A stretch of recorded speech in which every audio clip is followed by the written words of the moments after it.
नमस्कार, मैं हूं रंजीत झा और आप देख रहे हैं दी समाचार एक्सप्रेस। प्रधानमंत्री नरेंद्र मोदी के इकोनॉमिक एडवाइजर ने जुडिशरी पर सारी हदें पार कर दी हैं।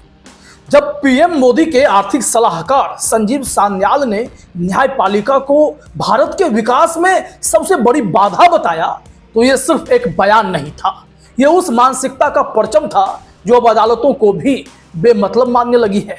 सवाल यह है, क्या मोदी सरकार अब खुद ही न्याय करना चाहती है? मोदी सरकार कोर्ट को बीच में नहीं लाना चाहती है। अब ऐसे में प्रधानमंत्री मोदी के इकोनॉमिक एडवाइजर ने जो इरादा जाहिर किया है, उसके बाद तो सुप्रीम कोर्ट, बार प्रेसिडेंट और वकीलों की फौज उन पर टूट पड़ी है। अटॉर्नी जनरल तक मामला जा पहुंचा है। अब इस मामले में सीजेआई गवई फिर सत्ता और उसके सिस्टम से टकराने वाले हैं, क्योंकि बात अब जुडिशरी की प्रतिष्ठा और आत्मरक्षा पर आ गई है। इस रिपोर्ट में हम आपको 3 ऐसे केस भी बताएंगे जिससे तस्वीर साफ हो जाएगी कि पीएम के आर्थिक सलाहकार का बयान कितना गहरा था, कैसे मोदी सरकार अदालतों को बाईपास करते जा रही है। इस रिपोर्ट को आखिर तक जरूर सुनिएगा। तो चलिए पूरा मामला आपको डिटेल में समझाते हैं। दरअसल पीएम मोदी के इकोनॉमिक एडवाइजर यानी आर्थिक सलाहकार संजीव सान्याल ने हाल ही में एक सार्वजनिक मंच पर भारतीय न्यायपालिका को लेकर एक ऐसा बयान दिया जिसने supreme court bar association SCBA को नाराज कर दिया। संजीव सान्याल का वो बयान जरा सुनिएगा, समझिएगा। उन्होंने कहा कि न्यायिक व्यवस्था और कानूनी इकोसिस्टम, विशेष रूप से न्यायपालिका, अब मेरे विचार में विकसित भारत बनने और तेजी से आगे बढ़ने की राह में सबसे बड़ी बाधा है। मैंने पहले भी यह कहा है और फिर से कह रहा हूं। उन्होंने न्यायपालिका की लंबी छुट्टियों की आलोचना करते हुए कहा कि अगर डॉक्टर गर्मी, दशहरा और सर्दी की छुट्टियां लेकर अस्पताल बंद कर दें तो क्या स्वीकार्य होगा? फिर अदालतों के लिए यह क्यों स्वीकार्य है?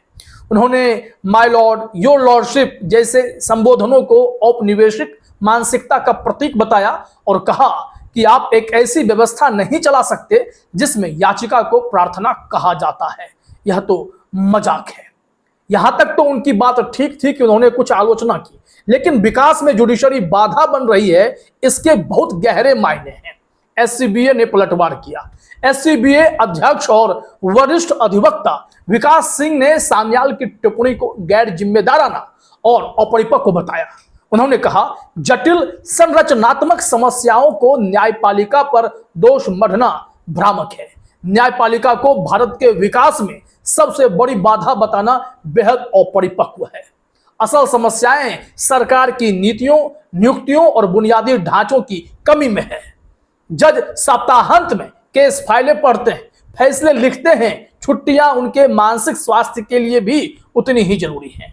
कानूनी कार्रवाई की मांग की बात हो रही है अब, क्योंकि सान्याल ने जुडिशरी को नीचा दिखाने की कोशिश की है, जो पूरे देश में कानून व्यवस्था की समीक्षा करता है। सरकार की गलत नीतियों पर चेक एंड बैलेंस करने की जिम्मेदारी जुडिशरी लिए हुए है। अगर जुडिशरी ओवरलोडेड भी है तो एक एक केस में जज को सब कुछ ध्यान से देखना होता है। तो फिर इनको इस तरीके से तौहीन करना यह अपने आप में बहुत बड़ा मसला बनता चला गया। लिहाजा संजीव सान्याल के खिलाफ वकीलों की फौज टूट पड़ी है। अटॉर्नी जनरल तक मामला कैसे पहुंचा है, अब जरा समझिएगा। सुप्रीम कोर्ट के 2 एडवोकेट रोहित पांडे और उज्जवल गौर ने अटॉर्नी जनरल से संजीव सान्याल के खिलाफ क्रिमिनल कंटेम्प्ट की कार्यवाही शुरू करने की अनुमति मांगी है, ताकि पीएम मोदी के आर्थिक सलाहकार संजीव सान्याल को सुप्रीम कोर्ट में सीजेआई गवई के सामने खड़ा कर सके और इस मामले में यह क्लियर हो जाए कि जुडिशरी से मजाक सही नहीं है। दरअसल जो वकीलों ने तर्क दिया है कि सान्याल ने न्यायपालिका को विकसित भारत की राह में सबसे बड़ी बाधा बताकर अदालतों की छुट्टियों का मजाक भी उड़ाया और बार को मध्यकालीन जातिवादी गिल्ड कहा, जो न्यायिक संस्थानों की गरिमा को ठेस पहुंचाता है और लोकतंत्र के संतुलन को बिगाड़ती है। अगर आपराधिक कार्यवाही की अनुमति मिल जाती है तो मामला सीधे सीजेआई बीआर गवई के बेंच में जा सकता है। फिर वो किसी और जज को भी असाइन कर सकते हैं और फिर जवाबदेही भी तय की जाएगी। यह सिर्फ एक व्यक्ति का मामला नहीं है, यह न्यायपालिका की संस्थागत प्रतिष्ठा और आत्मरक्षा का सवाल भी है। अगर एजी अनुमति नहीं देते हैं तो भी रास्ता बंद नहीं है, रास्ता खुला है। सुप्रीम कोर्ट के पास सुओ मोटो यानी स्वतः संज्ञान लेने का भी अधिकार है। अगर कोर्ट को लगे कि बयान न्यायपालिका की गरिमा को ठेस पहुंचाता है तो वो बिना याचिका के खुद ही कार्यवाही शुरू कर सकता है। ऐसे में संजीव सान्याल की मुश्किलें अगर अदालतें चाहें तो बढ़ा सकती हैं। याद कीजिए, भाजपा सांसद निशिकांत दुबे ने तत्कालीन सीजेआई संजीव खन्ना और सुप्रीम कोर्ट को देश में गृह युद्ध के लिए जिम्मेदार बताया था। वक्फ केस की हियरिंग के दौरान ऐसा कुछ हुआ था। अब सोचिए कि सुप्रीम कोर्ट ने तब उन पर कितना बड़ा पलटवार किया था। सुप्रीम कोर्ट ने इस बयान को अत्यंत मूर्खतापूर्ण करार दिया और कहा ऐसे बयान अत्यंत मूर्खतापूर्ण, गैर जिम्मेदाराना और न्यायपालिका की गरिमा को ठेस पहुंचाने वाले हैं। कोर्ट ने यह भी कहा, हम मानते हैं कि अदालतें इतनी नाजुक नहीं है कि ऐसे हास्यास्पद बयानों से मुरझा जाएं। जनता को यह समझ है कब आलोचना पूर्वाग्रह से ग्रसित है, अपमानजनक और दुर्भावनापूर्ण है। कोर्ट ने अवमानना की कार्यवाही शुरू तो नहीं की, लेकिन साफ कहा हर अवमानना पर सजा देना जरूरी नहीं होता, लेकिन ऐसे बयान न्याय के प्रशासन में बाधा डालने की प्रवृत्ति रखते हैं। साथ ही यह चेतावनी भी दी कि कोई भी व्यक्ति अगर सांप्रदायिक घृणा फैलाने या हेट स्पीच में लिप्त होता है तो उसे लोहे के हाथों से निपटना चाहिए। अब सवाल उठता है, क्या संजीव सान्याल के साथ भी ऐसा ही होगा? क्या सुप्रीम कोर्ट सिर्फ बयान की निंदा करके उन्हें छोड़ देगा या फिर इस बार सीधा मुकदमा चलेगा? क्योंकि अब बात संस्थागत गरिमा की है।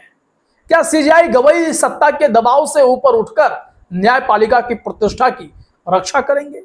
यह एक चुनौती भरा मसला है, देखना पड़ेगा। लेकिन अब आपको समझना पड़ेगा कि मोदी सरकार कैसे जुडिशरी को बाईपास करती जा रही है। पहला मामला मैं आपको याद दिला दूं, हाल ही का है। अडानी का गैग ऑर्डर, बिना सुनवाई पोस्ट हटा देने का एक फरमान आया सितंबर 2025, 6 सितंबर मेरे ख्याल से। दिल्ली की रोहिणी कोर्ट ने एक्स पार्टे आदेश में 9 पत्रकारों को अडानी ग्रुप के खिलाफ असत्यापित और अपमानजनक रिपोर्ट हटाने का निर्देश दिया था। पत्रकारों को कोई नोटिस नहीं मिला, कोई सुनवाई नहीं हुई। इसके बाद मोदी सरकार की सूचना एवं प्रसारण मंत्रालय ने मेटा और गूगल को मेल भेजकर 138 यूट्यूब लिंक और 83 इंस्टाग्राम पोस्ट हटवाने को कहा। इसमें रवीश कुमार, ध्रुव राठी, आकाश बनर्जी, न्यूज लॉन्ड्री जैसे स्वतंत्र पत्रकारों को 36 घंटे में कंटेंट हटाने का अल्टीमेटम मिला था, बिना अपील का मौका। यानी अदालत की एक तरफा सुनवाई उस वक्त हुई। अडानी जी ने अपने फेवर में ऑर्डर ले लिया और अडानी जी को जज बनने के लिए कहा कि आपको अभी जो डिलीट कराना है कराइए, आगे भी जब भी दिखे आप खुद से उसे डिलीट करवाने के लिए कह सकते हैं। ये अजीब सा गैग ऑर्डर था, एक तरफा सुनवाई का। फिर दूसरा केस आया जो लेटेस्ट है, सहयोग पोर्टल का।